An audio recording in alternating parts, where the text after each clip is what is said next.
Hello, everyone. Thank you for joining and welcome to CLAAS Connect Chronic Ankle Instability Advanced Case Study organized by CONMED. We have 3 topics being presented today on chronic ankle instability, which will be followed by a joint 10-minute Q&A session. Please type in your questions in the chat or in the question box at the bottom of the screen, and we will answer them at the end of the webinar. Before we start, I'd like to introduce the members of today's panel. Firstly, we have Dr. Yudron Yip from Park City Medical Center in Malaysia, who will be presenting on arthroscopic assisted ATFL repair. Next is Dr. Jirun Epinun from King Chulalongkorn Memorial Hospital in Thailand, who will be presenting on chronic ankle instability with malalignment. Last but not least, we have Dr. Siu Fai Yip from Queen Elizabeth Hospital in Hong Kong, who will be presenting on arthroscopic assisted repair and reconstruction. So without further ado, Dr. Yip from Malaysia will begin with his presentation. Hello, thank you, June, for the introduction. Let me just share my screen. So seeing as I have a similar presentation with Dr. Henry Yip, I've actually expanded my talk to include open techniques. Can you see my screen? Yeah, okay. So I'm talking about lateral ankle ligament repair, open and arthroscopic assisted. And just a brief introduction. Anatomy is can be divided into the medial and lateral complex of ligaments. For the medial side, you have the deltoid ligament, which has got the superficial and deep branches, and it limits the eversion, external rotation, and internal lateral displacement of the talus. The lateral complex, which should be the focus of this talk, will be on resisting inversion, anterior displacement, and internal rotation. The ATFL, or anterior talofibular ligament, is usually the most frequently injured in all the ankle sprains, followed by the calcaneofibula, and also you have the strong posterior talofibular ligaments. You have tibiofibular ligaments, which are part of the syndesmotic joints, which you've got the anterior inferior, the posterior inferior, and the interosseous ligaments, and that also helps to stabilize the ankle mortise. All right, but I'm just going to concentrate on the ATFL. So this is what you see in the ATFL. It's a flat and relatively strong band of tissue, which you can see in the axial cut of the MRI. There are usually 2 distinct bands if you do a cadaveric dissection. Sometimes there can be 3 bands. It's usually taught in plantar flexion, and it originates from the anterior fibula just below the AITFL and inserts into the lateral talar neck, like so. So these are the 2 bands that you can see, and they come from here just below the AITFL and into the lateral talar neck. The next ligament will be your CFL. You can also see it in the axial view, like here, okay, but and it's beneath the peroneal tendons. It is strong cord-like and usually the largest ligament, and it goes from the tip of the fibula and inserts into the lateral calcaneum. You can also have the coronal plane MRIs to see the continuity of this ligament. And that's the CFL there. So what to look for when you examine a patient? The functional anatomy, when you palpate on the lateral side, you have the lateral malleolus. Just in front of there is the sinus tarsi.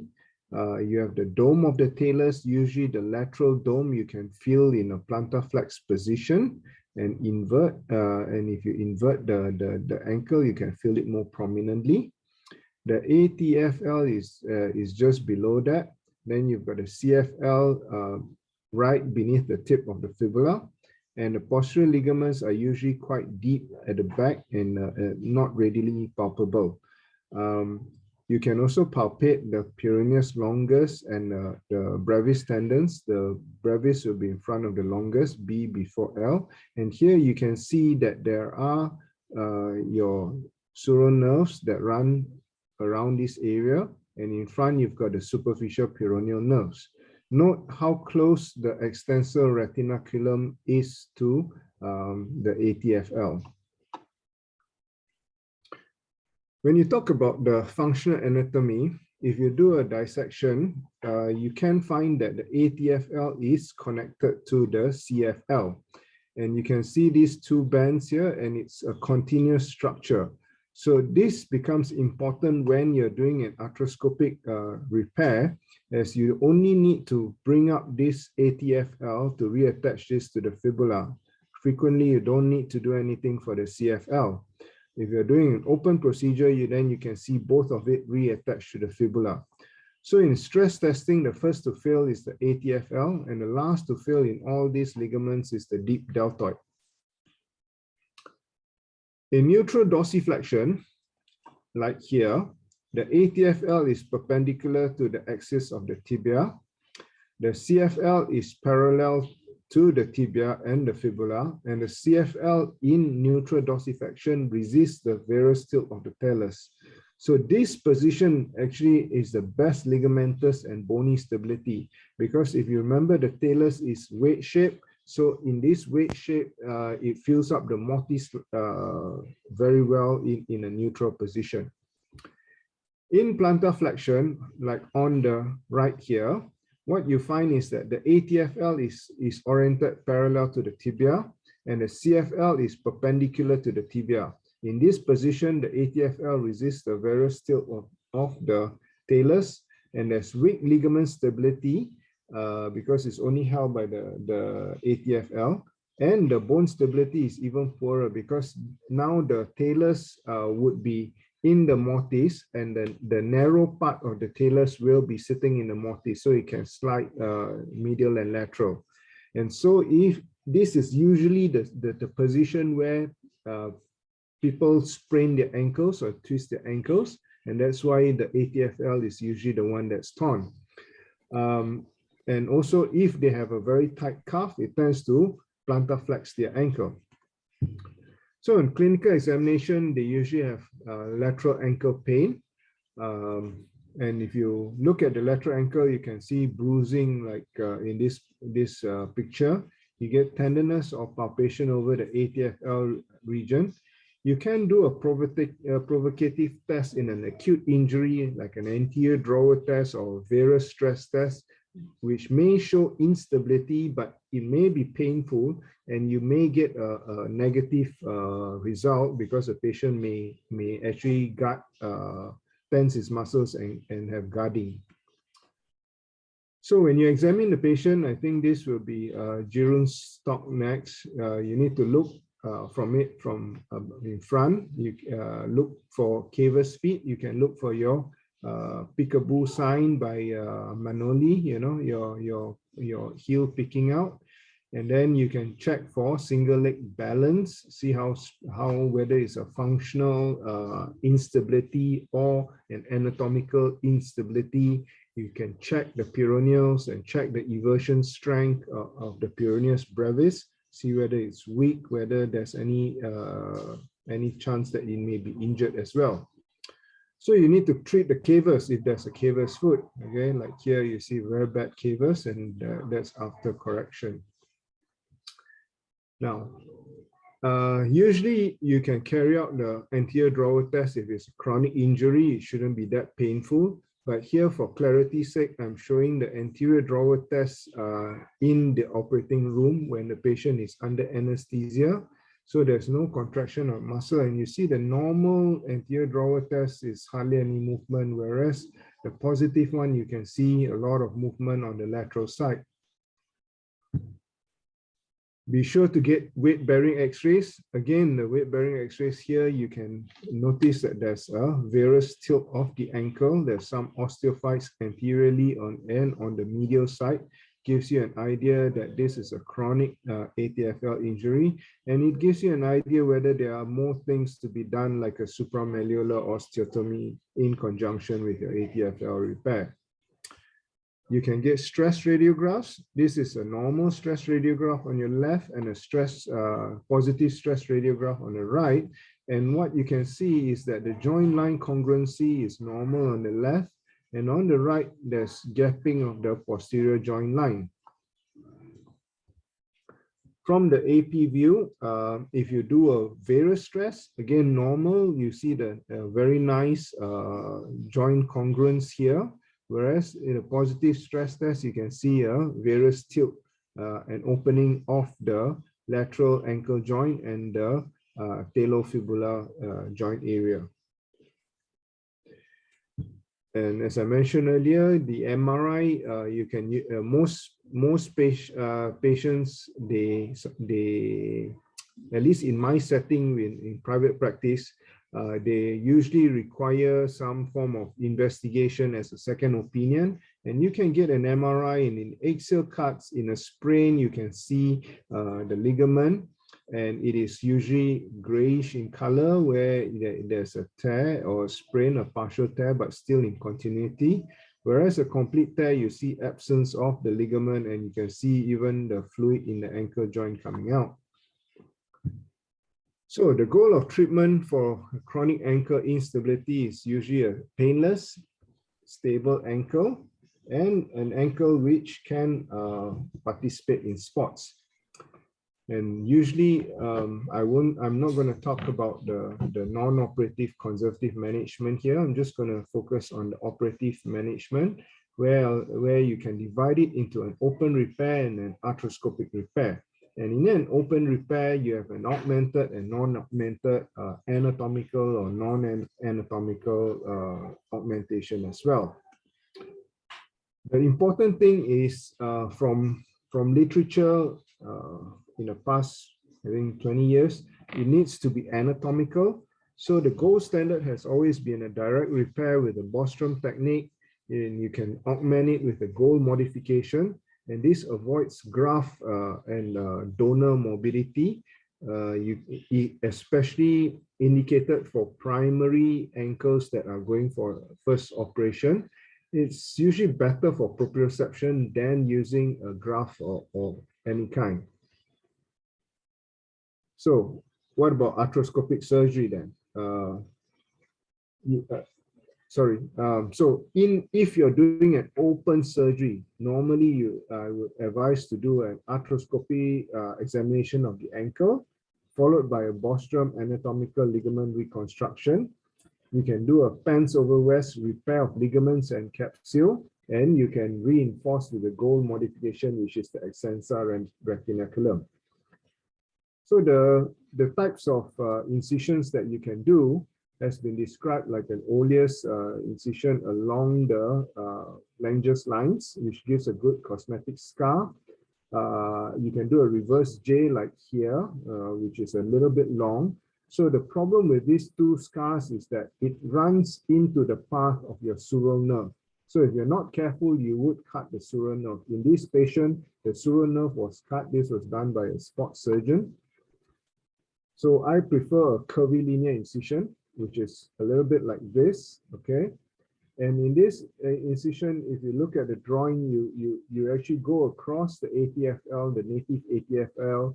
You can actually expose the CFL as well, and you can have good visualization of the retinaculum. This incision, you can extend it to the back, and you can address peroneal pathology at the same time. Like this, there's a peroneal tear.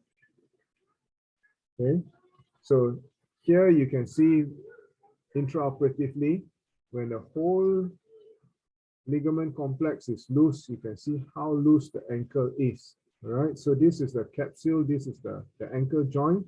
And if you're doing this open technique, you can also actually look into the joint without an arthroscope if you don't have those facilities. So this is the pants over vest technique, where you go in the proximal fragment and then cuff of tissue. You catch the distal one, and from above, and go come out to the other side and go up again through the other side. And you do a few of these with some good anti-bond sutures, and then you tie it up, and then you can have very good tightening of the capsule and the ATFL. So what to do when the tissue is thin? You can reinforce with a gold modification with extensor retinaculum, or you can actually preserve the periosteum from when you open up the area. Now, you can of course use suture anchors. You can use small suture anchors, a few of them here, the Y knots and things like that. Or you can even use a synthetic tape to reinforce it. So what to do when there's no tissue at all? Well, you can use a graft, and I like autografts. And usually you can get an autograft from the fifth extensor tendon, or peroneus tertius, or you can even harvest the plantaris if the patient has a plantaris.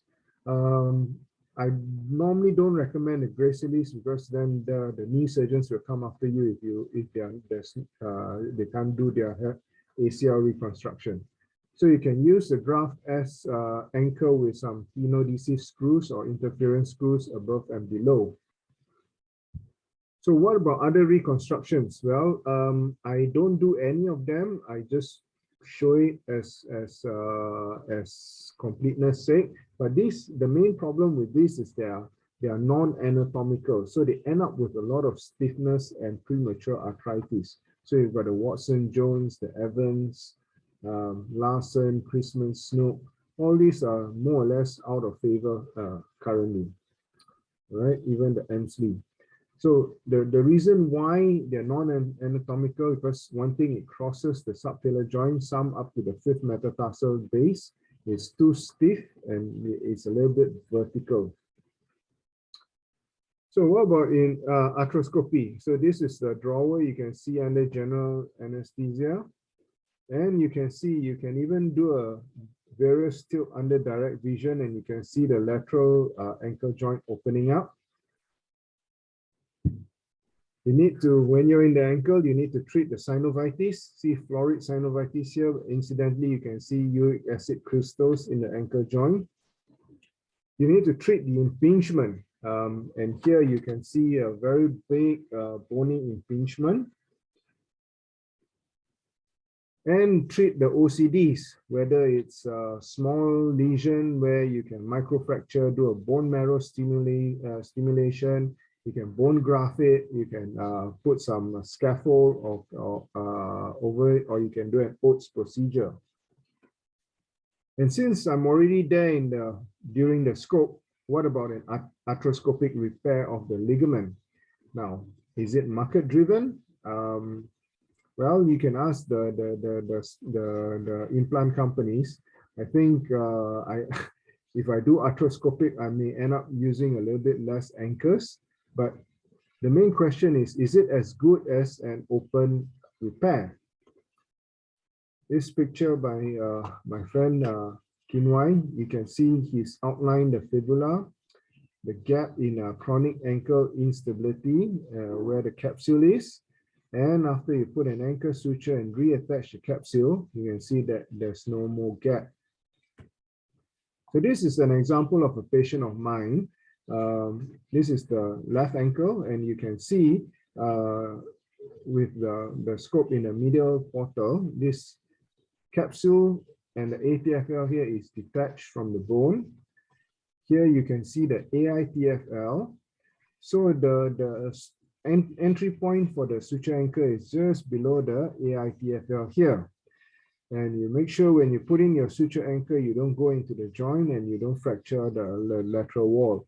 And after you identify the area, you put your suture anchor in, then you have to pass the suture threads into the cuff of tissue here. And here you see the white knot has a white suture has been passed through. And once you start to tie, you can actually see the ATFL in the capsule going into that space and obliterating the lateral recess. So this is the knot tying. Incidentally, I actually learned this method in what do you call it? In Hong Kong. Okay, so just tie a knot, a sliding knot, and then you slide it in. And here you can see this is before surgery. You can see there's no arthroscopic portals, and the anterior drawer test is positive. And here, after doing the knot tying with the suture limbs out of the portal, you can see the anterior drawer is negative. Okay. Another example, I've got a 27-year-old male with a football injury. He's completed his physiotherapy and keeps re-injuring his ankle. And an MRI was reported as an ATFL tear. So these are the portals. I use Professor Takao's method from Japan, where this is the anterior tibial tendon, and I go lateral to the tendon. And a lateral portal is also a little bit more far lateral. You can palpate where the fibula is. You can go in between these two portals. You can have an accessory portal here to pass your sutures and to tie the ligament. And you can use this as the viewing portal, or you can try to do it with just one portal. Under general anesthesia, you can see doing various stress tests, and it opens up. And with the anterior drawer, you can see the opening of the posterior ankle joint. Here you can see the loose capsule, and here is my ankle. And after the ligament has been tight, you can see I can do a range of motion. I can do a anterior drawer test, and it is quite stable. So post-operatively, you can see here my portals and with the suture coming out from the accessory portal. Post-op management includes a below-knee cast or a boot. I normally typically cast them for at least 2 weeks to prevent them from weight bearing and letting the wound heal. So I know Professor Takao weight bears them immediately. I usually keep the cast for 2 weeks, and after 2 weeks, I put them in the boot. And now my protocol actually starts partial weight bearing the moment they go into the boot. So by about 4 weeks, they should be transitioning from partial weight bearing to full weight bearing. And thereafter, the physio will focus on range of motion, strengthening, and proprioception. Complications of this technique include fibrosis of the area, failure of the repair, which of course then you can do an open method and do a reinforcement, which I showed. Here, this patient, you can see the superficial peroneal nerve runs very close to that area. And here you also can see the sural nerve right behind here. Now, some surgeons advocate doing a goal modification. So if you do a goal percutaneously trying to catch the retinaculum to reinforce your repair, be careful of the superficial peroneal nerve. So my take-home message is that aim for an anatomical repair. You should treat the associated pathology like cavus, synovitis, any osteochondral defect, and any peroneal test. And remember that post-op rehabilitation is also very important in these patients. Thank you. Thank you for your talk, Dr. Yip. Next, we will have Dr. Apinun.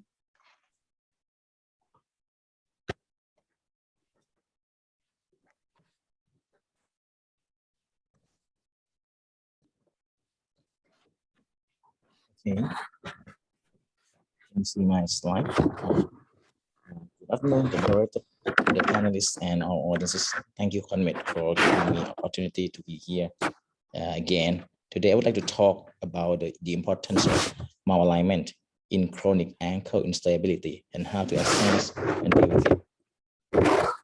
Varus malalignment is a well-known risk factor for chronic ankle instability.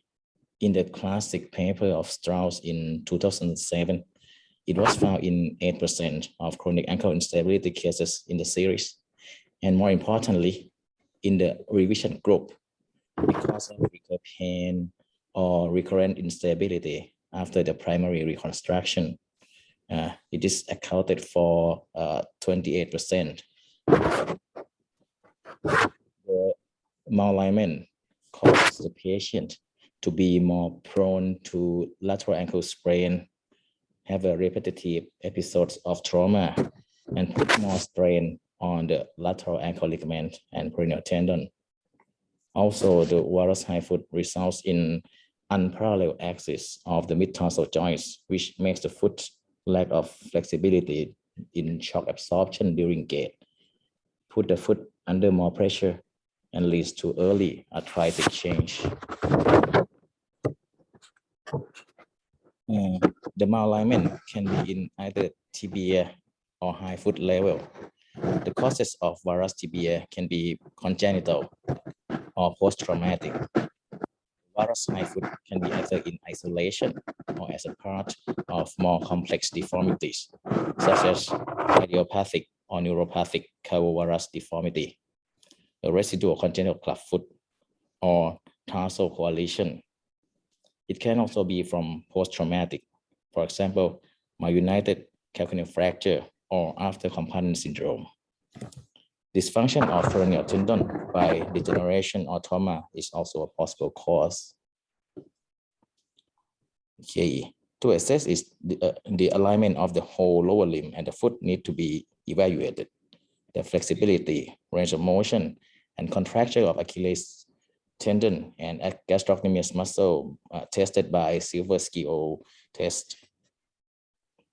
The common blood test is checked to determine if the varus high foot is driven from the foot deformity. The neuromuscular evaluation is essential, especially the peroneal tendon, which is the important static and dynamic stabilizer of the ankle. Regarding the imaging study,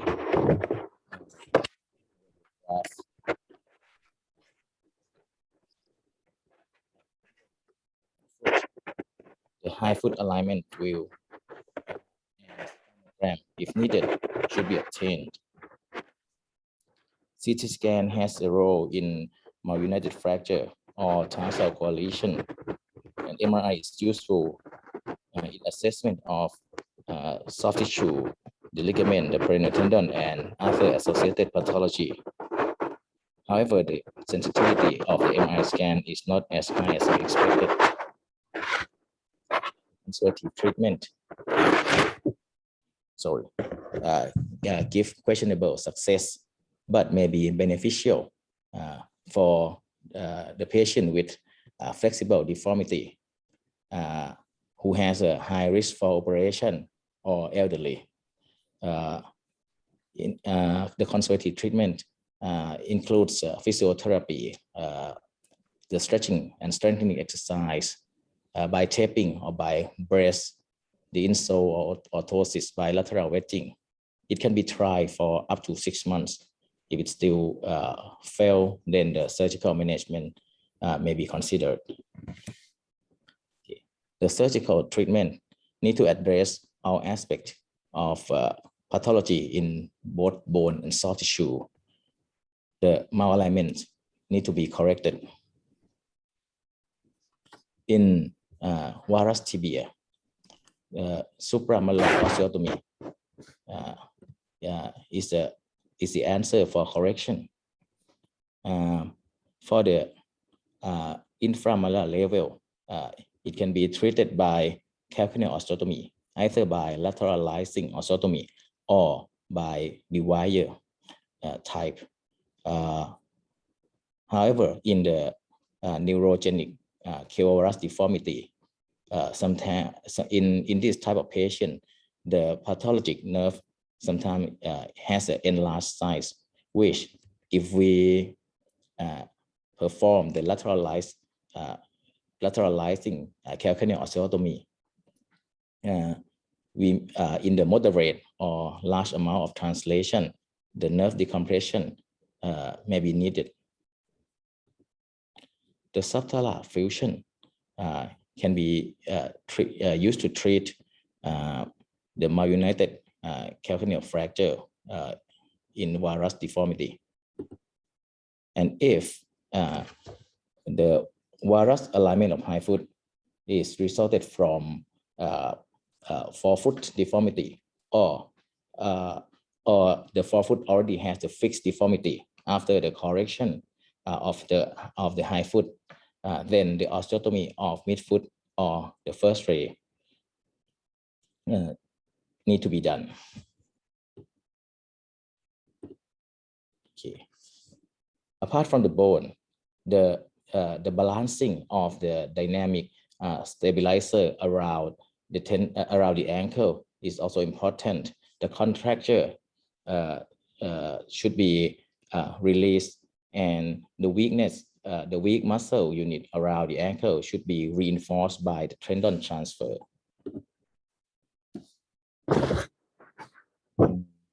Okay, then the ankle ligament, the lateral ankle ligament will be reconstructed, and we need to be aware of the peroneal tendon pathology, which has a high incidence of association.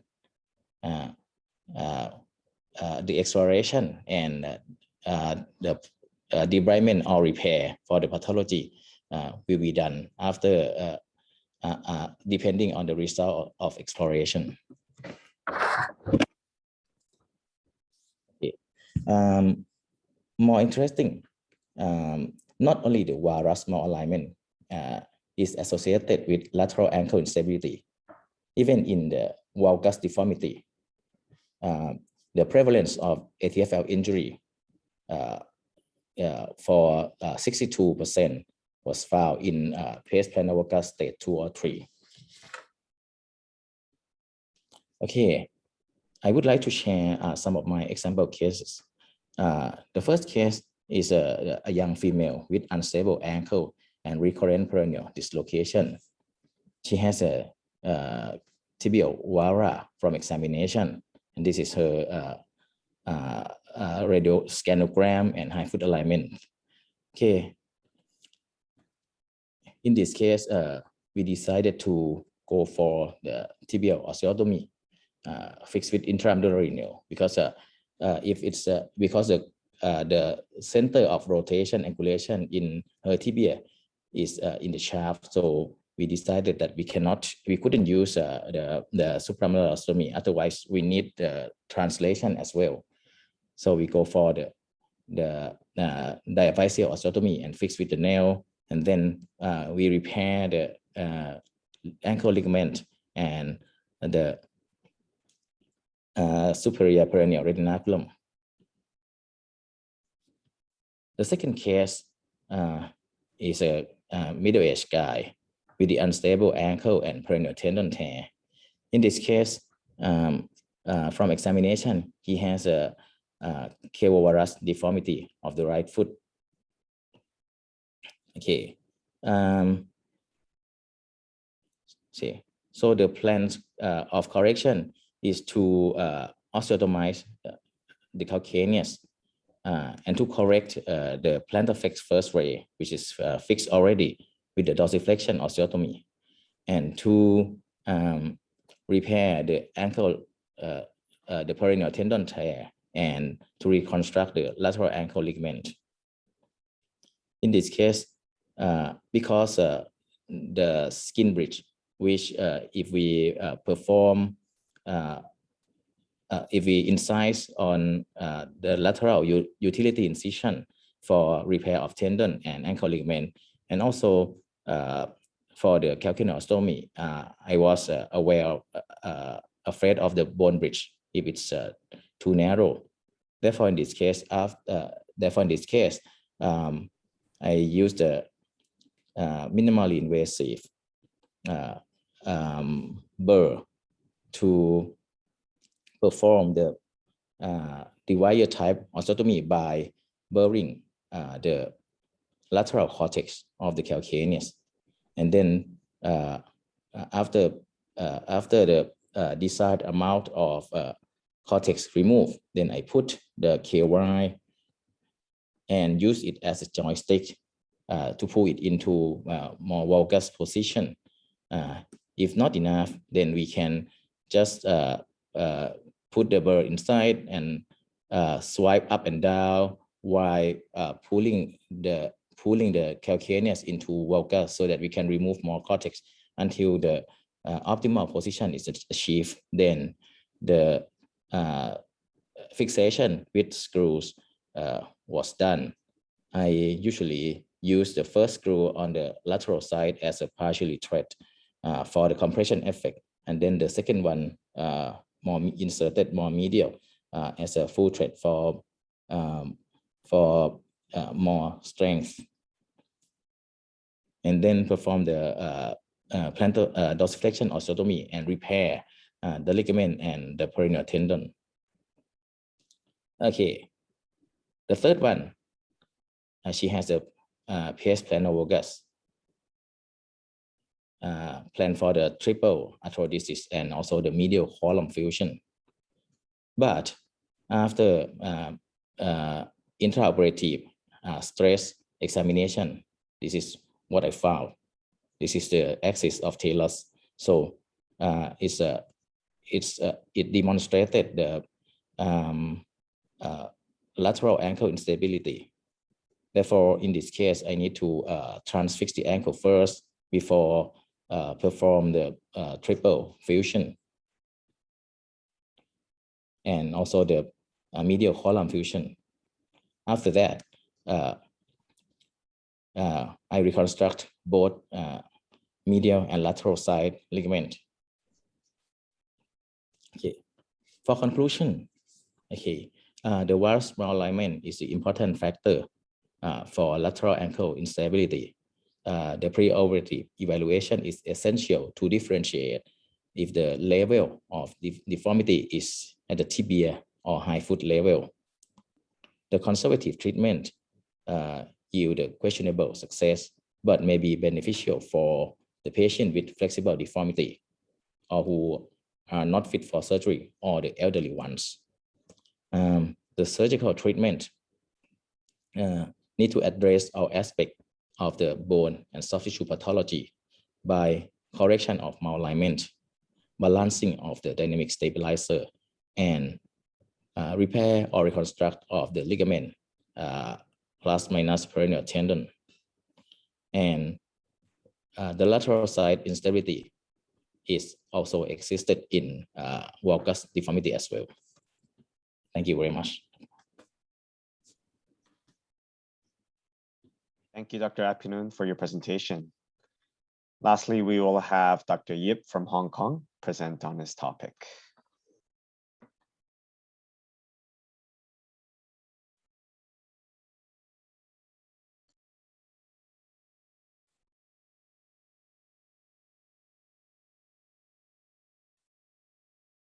Good afternoon, ladies and gentlemen. Thank you very much for involving me in this good symposium to share. I'm Dr. Henry Yip Siu Fai from Hong Kong. I'm going to talk about the anterior talofibular ligament reconstruction. Inversion ankle injury is the commonest athletic injury. It's quoted to be 16 and 22% of all athletic injuries in Norway and Finland by the national data. Mostly common is the inversion mechanism. The lateral ankle ligaments can be torn 1, 2, or 3. The anterior one is ATFL, anterior talofibular. The second one is the calcaneofibular, and the strongest one is posterior talofibular PTFL. This is the anatomy. So the pink arrows, anterior talofibular ligament, the calcaneofibular is steep to the peroneal tendons, and this is the posterior talofibular ligament. And after the inversion injury, although vast majority of ankle sprains are treated conservatively, and one long-term study concerning functional treatment of ankle sprains can have 32% patients still have chronic complaints of pain, swelling, or recurrent sprain. And the functional impairment with regard to performing sports at a desired level, activity level, was described by almost 72% of the subjects with the residual disability. And recurrent inversion sprains occur in 19% of the cases. And the dysfunction can persist up to 40% of patients for as long as 6 months after injury. And there's no correlation between severity of sprain and the frequency of residual disability, or between the maximal tenderness at the injury and area of maximal pain at follow-up. This information I extracted from the Roger Mann's foot and ankle surgery. The pre-examination classic is the anterior jaw test. You can grade it 1, 2, 3, and occasionally you can see the suction sign as well. And 1, 2, 3 correspond to severity of the instability. This is more relevant in chronic situation, in acute because of swelling and pain. If you really want to do that, you need a local anesthetic. The stress test is with radiology help so that I can see the joint. And with this machine, it's better than using a lead glove and by your hands because the strength of different surgeons will be different. This machine can have a more consistent poundage. And you can see the joints that the talus move really to the front rather than the normal as the A. The talus tilt usually is less than 15 degrees in 95% of normal subjects. So we take this value, higher than that will be a high probability of complete tear of the ADFL. You can see the talus bone. MRI is a must nowadays. If the pain is not resolved by conservative treatment, then you can see that whether the ADFL tear within the scar formation, or you can still see the intact ADFL, or in between it will be a thickened ADFL, that means a partial tear. Treatment can be conservative or operative. Conservative is a functional treatment with a cast versus cast. Anatomically, the ankle, if in a dorsiflex position, it can reapproximate ADFL fibers. So if you want to put in the cast, put in a little bit dorsiflex posture for 6 weeks. This is the most conservative approach, but it may lead to cast disease or stiffness, muscle atrophy, etc. Surgical treatment can be primary or secondary. Because 75 to 100% of patients can have good or excellent outcomes regardless of treatment, surgical or non-surgical. So late symptoms is also similar frequency in surgical and non-surgical patients with subjective ankle instability, swelling, pain, or muscle weakness. So most surgeons or the majority the surgeons still hold the wheel, reserving delayed surgical repair for patients with persistent symptoms if they are not responding to rigorous physiotherapy and rehabilitation program. For conservative treatment, don't forget these two modalities. The peroneal pelvis strengthening is important because once your static constraint, either the ADFL plus or minus the CFL is torn, then you need the dynamic constraint, is the PB, peroneal pelvis, to stand in as the lateral ankle stability. So this is important. In some study, it showed that this PB strengthening and also the proprioceptive training is very important to maintain the patient stability.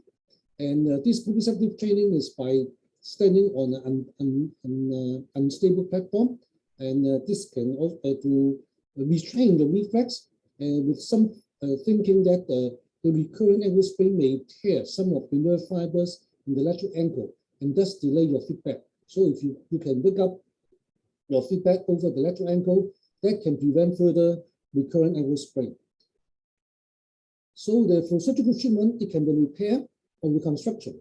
For acute repair, but usually we are not doing that unless there's other indications like osteocondylution of talus, or when we are doing a diagnosed ankle arthroscopy before open surgery, plus or minus provision for treating other concomitant injuries like the peroneal tendon injuries.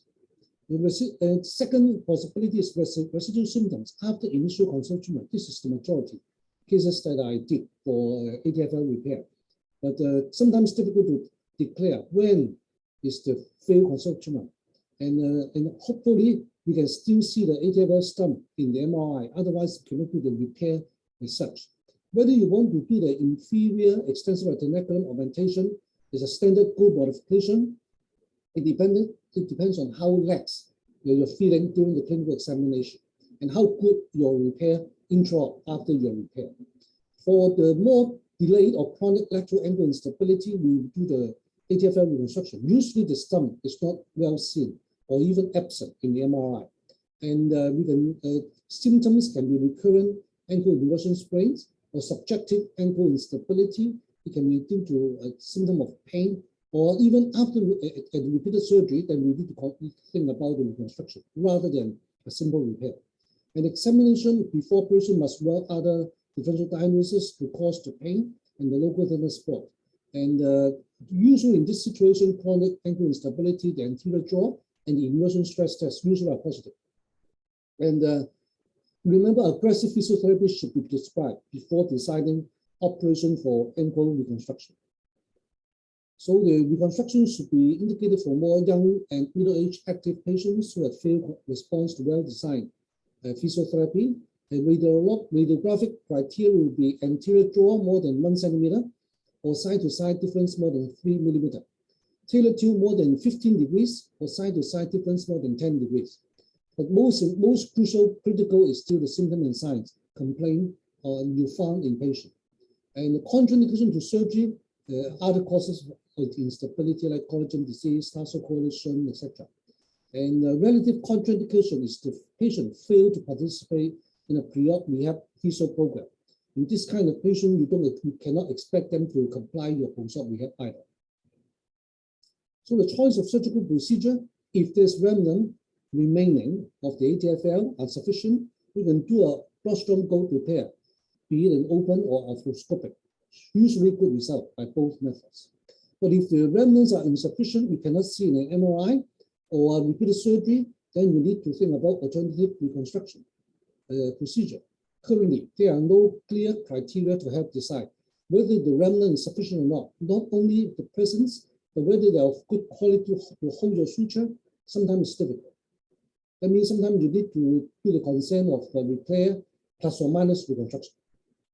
In modified rostrum repair, this is the incision, classic, and then you can see the legs, ATFL or the plus or minus CFL. Then you do the anatomical repair and cover it with the IER, inferior extensive augmentation suture to the fibula, bone tunnel, or the thick periosteum. And usually we put it 4 weeks in cast and then another 4 weeks in walking fluid, removable fluid in partial way. This is the gold standard for comparison with other methods because this modified rostrum gold repair has a very good outcome, more than 80%, more than 90% of good results. The recent few years, I used this method, arthroscopic assisted ATFL repair, as described by Professor Masato Takao in Japan. And this is the working horse for my patients recent few years. And this is the photo of Professor Takao when he came to Hong Kong for Hong Kong Orthopedic Association Annual Congress in 2015. This is the figures that he draw and for doing the knot tying method. And Nuri published a long-term outcome study of 38 patients who underwent arthroscopic assisted rostrum gold reconstruction. At the mean follow-up of 9.8 years, the mean LAFAS ankle hyphen score was 90, quite good, with 95% of patients experiencing good or excellent result. So this paper was 2011, and more than 10 years ago, this is already confirmed. Good result. So I show you this case illustration. 25 years old lady, Miss Lai, with a left ankle pain after jogging on the June 27th last year. But she actually had another injury 1st of May, just around 1 month before that, with pain exactly the same site, but it subsided in the left ankle after 1 week. So she did not pay particular attention.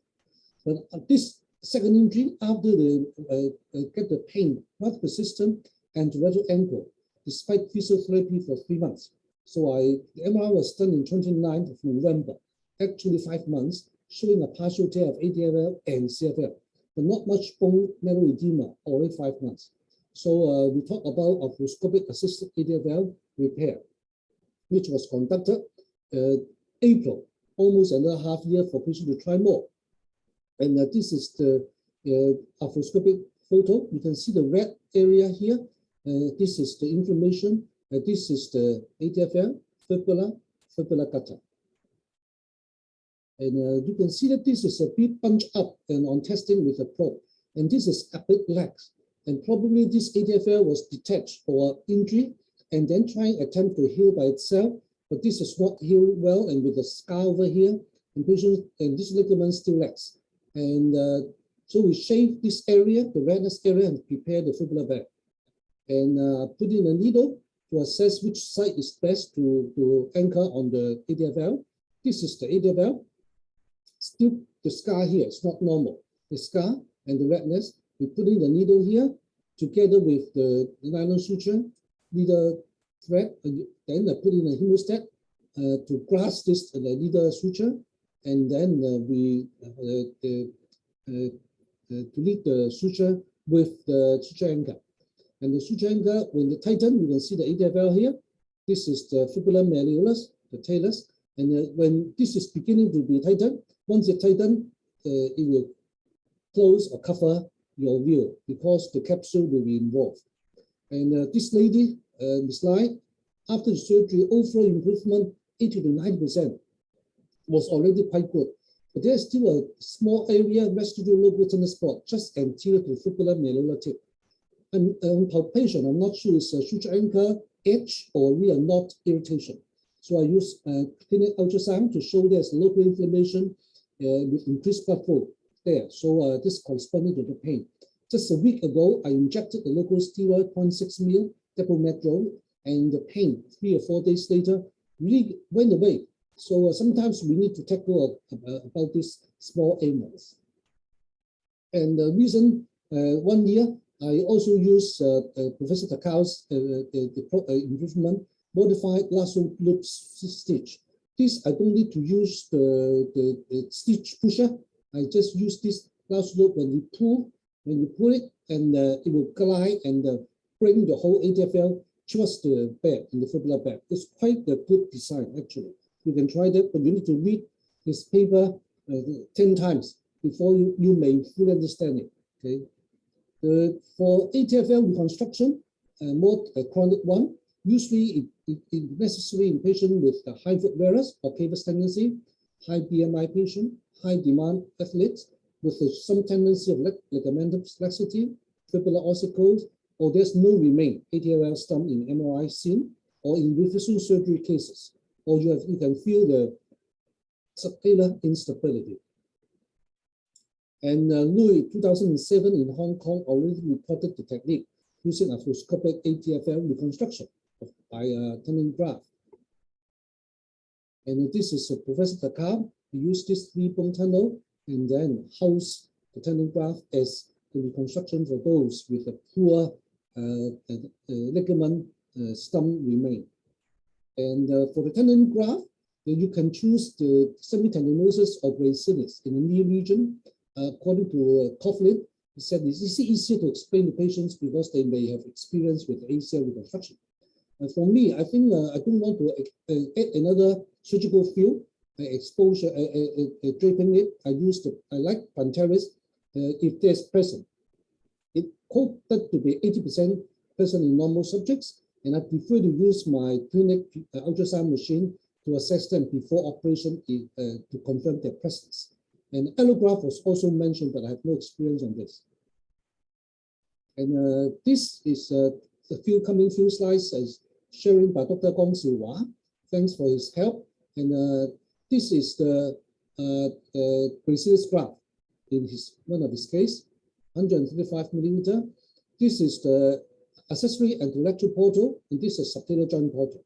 You can see that this 2 points we go in, and this is the anatomy we put in, and the small holes we will put in here, and this is the scope and the tunnel. Okay, and this is the fibular bone tunnel direction. Okay, this is the talus bone tunnel direction, and this is the calcaneus bone tunnel. This is calcaneus bone tunnel in another view. Okay, and then we insert, we prepare, put in the scope, prepare the bone tunnel, and then we do the insert the graft. And we use the Afrex Biotinodisc screw as interference fit for holding the graft. And post-op, we need a vocal cast protection for 6 weeks. From the first 4 weeks, we still use, after the first 4 weeks, we start the partial weight bearing walking. And after 3 weeks, actually we start mobilization ankle. And usually we need 6 to 9 months after operation before patient can really resume normal squats. And for the choice of tendon graft, hamstring, reported by Coughlin and Su. And gracilis, reported by Stefan Gullo, okay, in his paper. This is 2014. And plantaris reported as early as 1985 in JBJS, but that's for the more for open. And for allograft, it's also reported in 2006. Okay, I have no experience. For open surgery, it's the exposure may be more well seen, but the wound problems and scars may be more worrying, and the rehabilitation may need longer time because of more surgical trauma. Arthroscopic still minimal invasive with less scar and hopefully less wound complication. May not be. I'll show you one case later. And less adjacent soft tissue damage and hopefully quicker rehabilitation. But sometimes there's soft tissue strangulation when you pass the sutures, etc.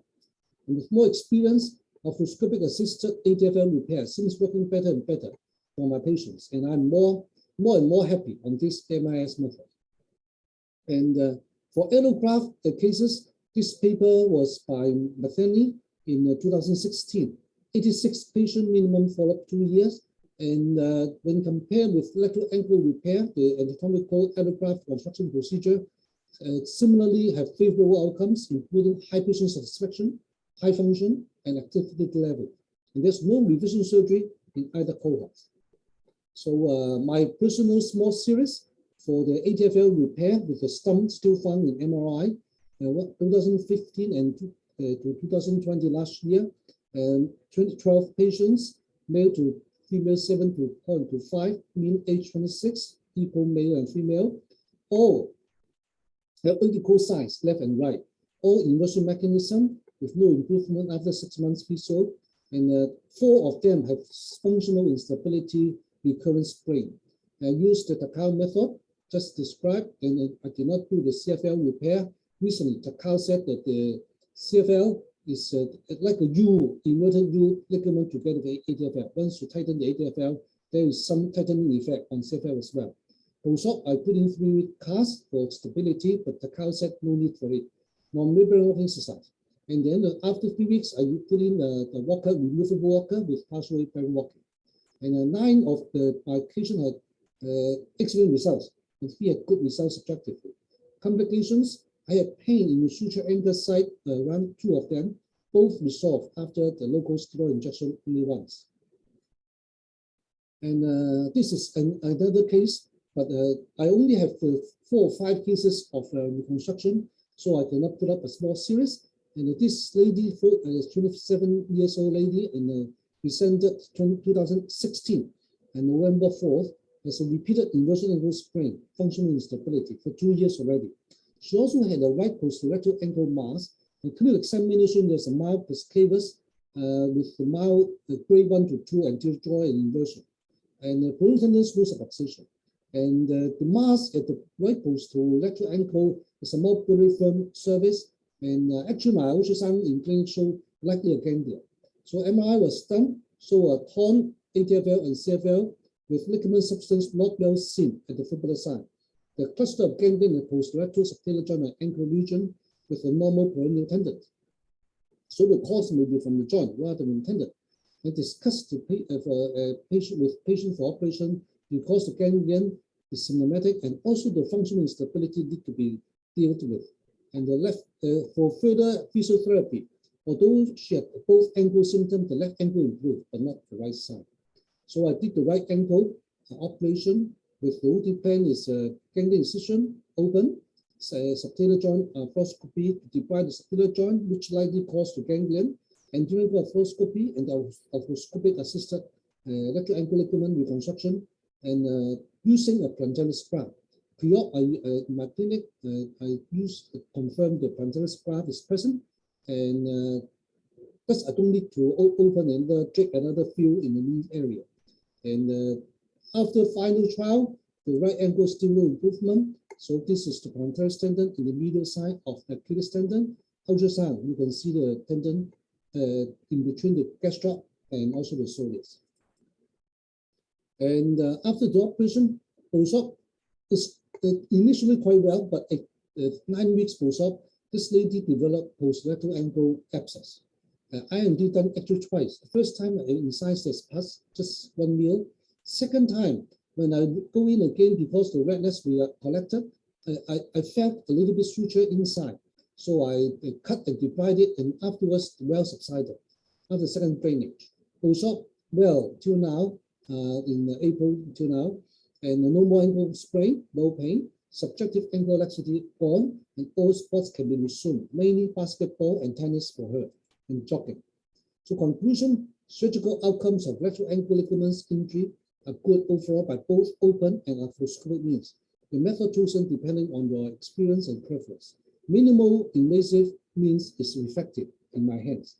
Choice of ADFL repair and reconstruction depends both on patient's characteristics, whether it's generalized laxity, high BMI, etc., and the anatomy, whether your ADFL stem is still present. And the choice of tendon graft depends on availability and your surgeon experience. I still favor the plantaris because the size is actually quite corresponding already. I don't need too strong or too thick, I would say. Recently, adding a suture augmentation was mentioned and was introduced to speed up the rehabilitation, no need for long casting. I need to see its development. And sorry, I don't have the time to touch on this area. And I need to acknowledge to thank Dr. Gong Siwa of Hong Kong for sharing a few slides of his case. Professor Takao, Masato Takao of Japan, in his method. This is they formed the ankle instability group since 2013 to investigate for this ankle instability problem. Thank you very much. Thank you so much for your talk, Dr. Yip. Now we can move on to the Q&A session. We have a couple of questions, Tim, if you can see the screen over here. So the first question is, what is your preference of approach to treat posterior impingement, either medial or lateral? Perhaps we could have first Dr. Yip from Malaysia offer your comments for this question. Okay, thank you. Thank you for the question. If you're referring to posterior ankle impingement, then I suppose you have to see where what is causing the impingement. If it's an os trigonum, again, or even soft tissue impingement, I normally use a posterior ankle arthroscope. So the patient will have to be in a prone position and use both medial and lateral portals, and remove the os trigonum from whichever portal. Sometimes if it's too big to be removed and blocked, then you have to break it down piecemeal and remove it in small pieces. Yeah, so I don't really know whether this answers your question, because medial or lateral, I mean, you can interchange the portals posteriorly to decide which one to take out the posterior impingement. If you're referring to the medial or lateral impingement anteriorly, then again, usually if it's ankle osteophytes, it's usually medial. So that's where you can usually burr off the osteophytes. If it's a Bassett's ligament, or which is a hypertrophic AITFL, then you can shave it off from the lateral side. So I suppose, I hope that answers your question. We have any other comments from Dr. Yip or Dr. Apunun for question number 1? I assume, oh, sorry. Please. Yeah, I assume probably the question is asked about the open method, probably the posterior medial or posterior lateral approach for the posterior impingement. Yeah, okay. Yeah, but okay, for me, I use the similar approach with Dr. Yip. So I usually perform the posterior ankle arthroscopy and remove the causes. Yes, similar Yeah. for me. I think is usually we use the posterior ankle arthroscopy to treat the posterior ankle impingement, unless if you like a Slater process, a very prominent posteromedial talus process in the subtalar joint. Then I will approach from the lesion size to posteromedial, and all depends on the pathology. But if it's for the osteogonum and the posterior ankle joint, the really impingement with the bone spur or loose body, the posterior ankle arthroscopy is usually quite sufficient. I agree. Yeah, so I think you need to look at your scans and see where it is located more. If it's more medial, then you can use the posteromedial open approach. If it's more lateral, use the lateral posterolateral open approach. Thank you.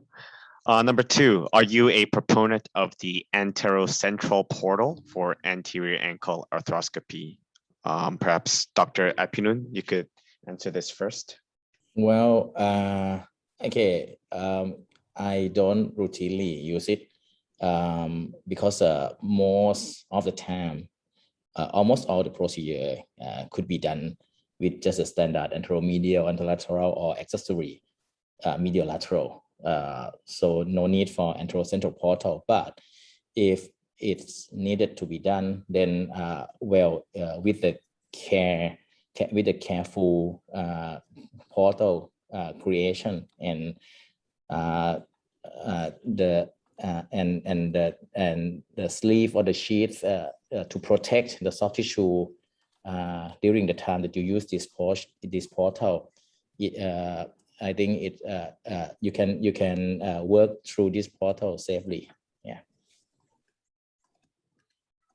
About Dr. Yip from Hong Kong or Dr. Yip from Malaysia, are you proponents of the anterocentral portal? No, I probably never use this anterocentral portal. Although I think if really necessary, we can do that. But the other portals are serving us quite well overall, I would say. Right. For me, I used the portal as I showed earlier, which was taught by Professor Takao, which is a little bit more lateral than the usual anteromedial portal. So your anteromedial portal is usually medial to your tibialis anterior. This will be lateral to the tibialis anterior. I don't know if this is your anterocentral portal, but in this portal, usually you can go, you can see further laterally or doing arthroscopic ATFL repair. Yeah, so that's my take on this. Yeah, if you are following Professor Takao's recommendation, I also use that. Okay, normal arthroscopy, we put in the middle portal medial to ATT, anterior tibial. But for the ATFL, I agree that I also put in a lateral to the anterior tibial tendon so that I can see better for the fibula cutter. Yeah. Thank you. Number 3, the next question is, do you use both a tourniquet and also distraction when performing ankle surgery? Dr. Peter from Hong Kong. Yes, I will put on the thigh tourniquet in preparation. I stopped using distraction for several years already because actually distraction seems improve your joint space, but actually when you distract, everything is fixed.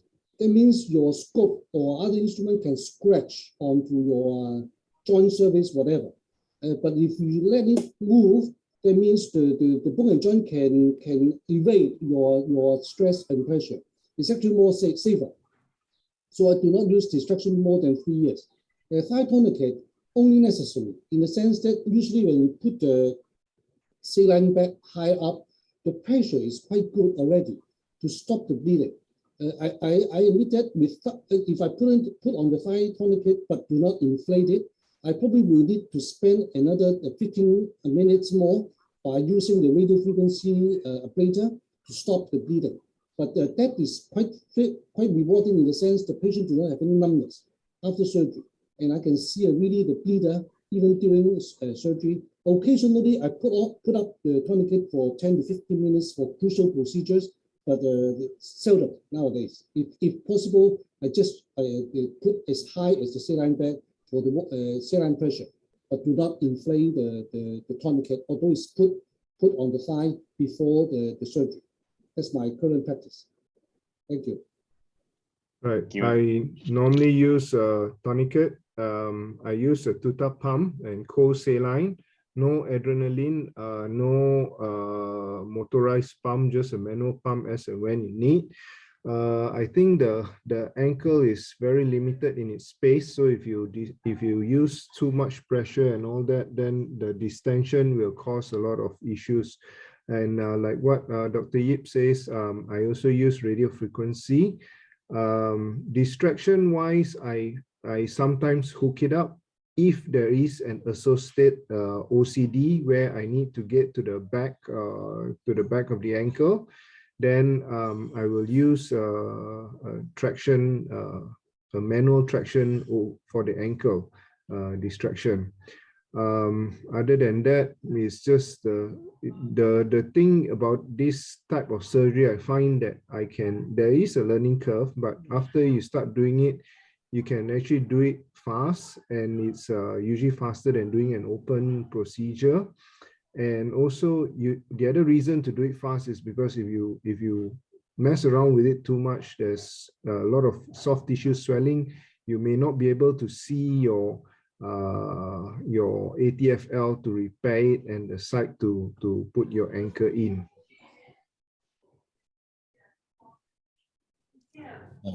For me, I routinely use a tourniquet, but for distraction, if we work only in the anterior compartment, the distraction is not needed, and it's even make the operation more difficult because of limited space, like Dr. Yip said already. For the central lesion, then sometimes I use imaging in the plantar flexion position to assess if I can assess it from the front, or sometimes if it's really posterior, approaching from the back is easier. Yeah, I don't use pump. I use we call the flushing set, that we can flush the water manually sometimes, yeah, to control the pressure and limit the extravasation of the fluid from ankle joint. Yeah, that's the tuta pump. Yeah. Perfect. Thank you. The last question we have from our participants is number 4. What is your choice of graft for reconstruction of grade 4 lesions? Perhaps we could have Dr. Yip from answer this first.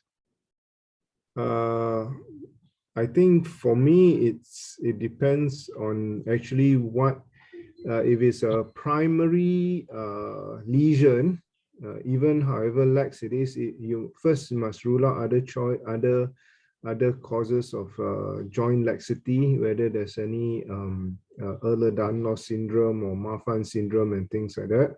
If there's none, I mean, even though it's very lax, if there is capsule there is some ATFL remnant there, I will still do a primary arthroscopic ATFL repair, and only if that fails, then probably use a graft. And earlier in my talk, I showed I can use the extensor tendon to the fifth toe, or you can do Dr. Yip's technique where if you can find the plantaris, you can use the plantaris as well.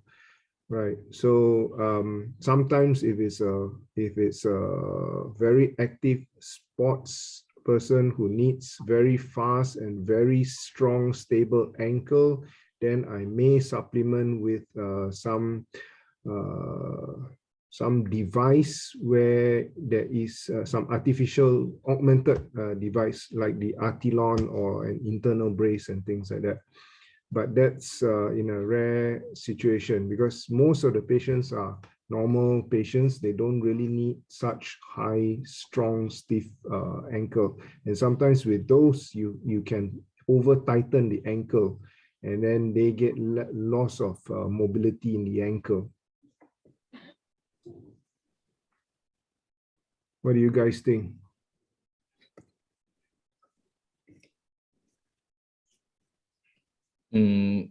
Okay, for me, I discussed with the patient first because to take the graft, there's sometimes there may be notocyte morbidity.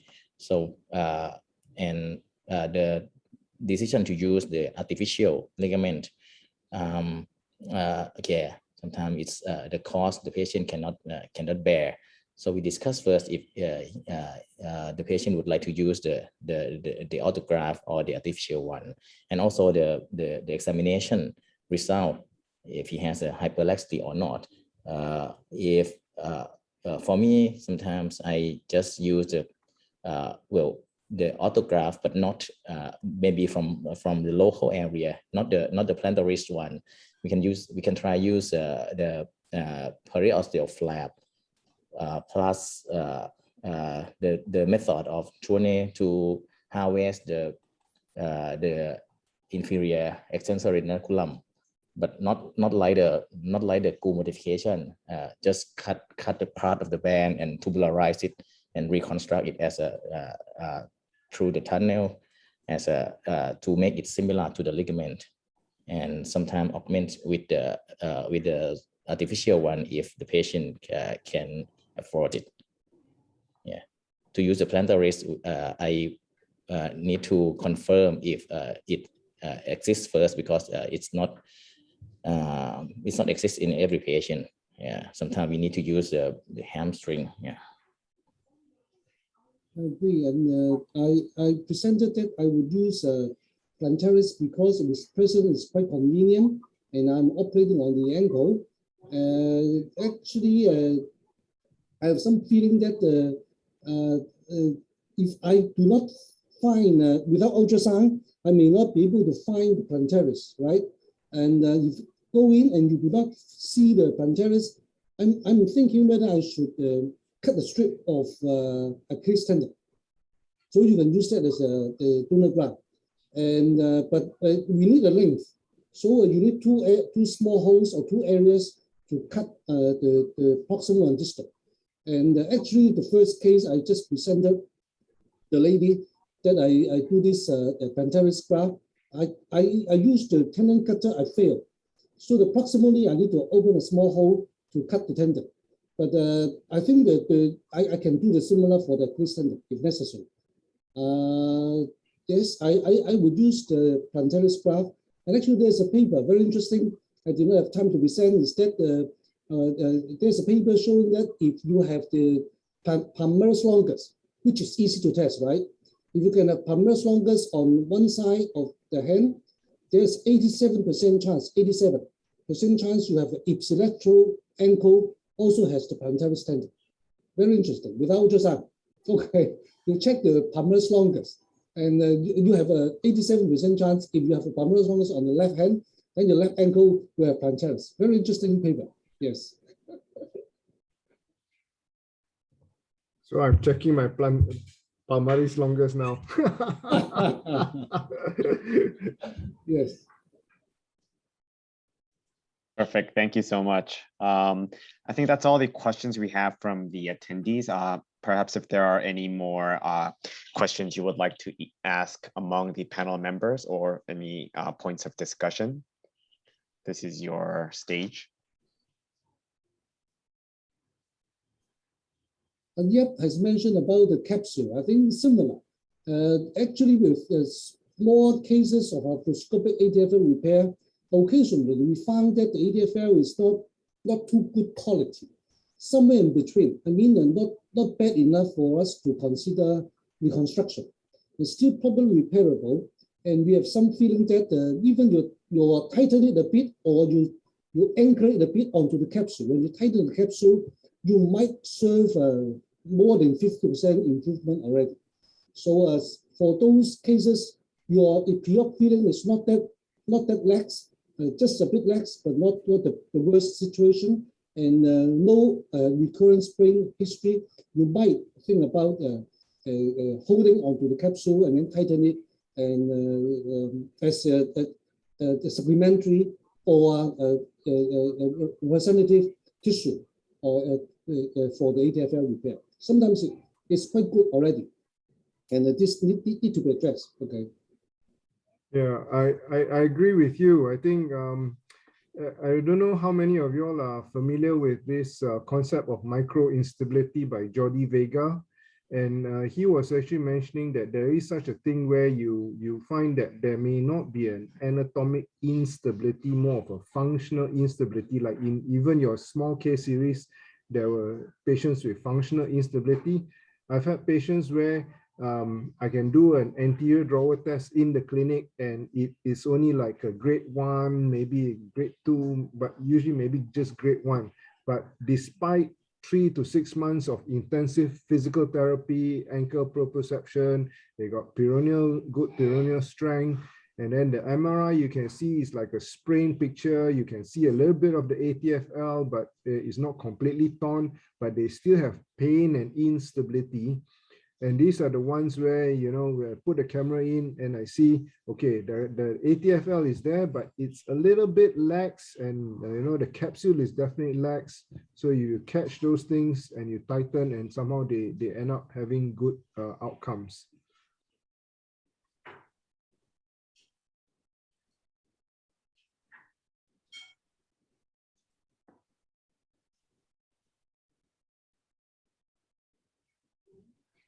Are we done? Any further questions or discussion points? Okay, I think then we've answered all the questions from the attendees, also all the questions from the panel. Excuse me. I think we can call an end to the webinar for now, I guess. Then, so it's about time to finish for today. Thank you, Dr. Yip, Dr. Apinoon, and Dr. Yip. And thank you again, everyone, for joining today's CLAAS Connect Chronic Ankle Instability Advanced Case Study webinar. CONMED has more webinars in store in 2022, so do stay tuned for upcoming events. I hope everyone stays safe. Merry Christmas and have a very happy New Year. Thank you. Thank you. Merry Christmas. Merry Christmas. Happy New Year. Thank you. Bye-bye.